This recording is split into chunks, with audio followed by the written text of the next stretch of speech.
Разница в платежках за отопление за ноябрь и декабрь у некоторых татарстанцев составила 30–40%. С чем это связано, когда рост тарифа около 9%? По некоторым муниципальным образованиям этот индекс меньше 9%, по Казани 10%, и еще по некоторым муниципальным образованиям до 12%, но это все в рамках закона. При этом плата за тепло, как определяется, это стоимость единицы, то есть тариф на тепло и объем потребленного коммунального ресурса. Увеличился тариф, и декабрь был более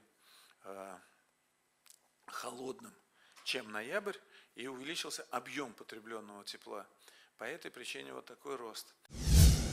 Много ли обращений в жилинспекцию по поводу высоких начислений? Какие нарушения выявлены в ходе проверок? Количество обращений в январе 2023 года по сравнению с январем 2022 года выросло всего на 12%. И поступило в наш адрес 622 обращения. При этом обращения по высокой плате за тепло поступило 343 обращения. Из большого, что было выявлено, это по 3 домам в управляющей компании «Заречье», Горьковское шоссе, дом 2 и маршрутный, дом 13 и железнодорожников 27/33. Были скачки в результате некорректной работы общедомового прибора учета тепла.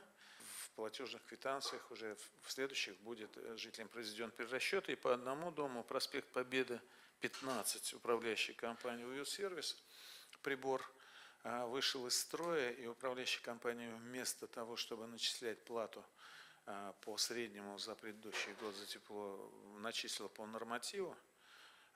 То же самое сделать перерасчет. Вот по этим домам в общей сложности перерасчет будет сделан на 525 тысяч рублей.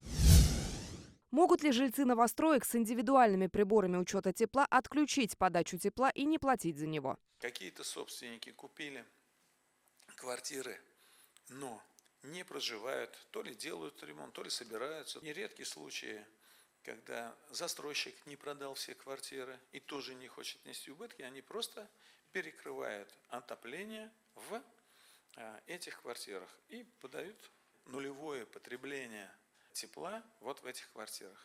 Пунктом 354 постановления 35В, кажется, есть прямая норма: запрещено собственнику перекрывать отопление в квартирах. Теплопроводность между квартирами, теплопроводность стен такова, что в этих квартирах, в которых отключено отопление, температура до нуля, до минусовых температур не опускается. Там нормальная температура за счет того, что они получают тепло от собственников квартир соседних, которые проживают. И добросовестные собственники, которые там проживают, вынуждены оплачивать за отопление своей квартиры, потери тепла за отопление квартир, в которых собственники отключили отопительные приборы. Много ли таких домов в республике и вернут ли деньги тем, кто платил за себя и за соседа?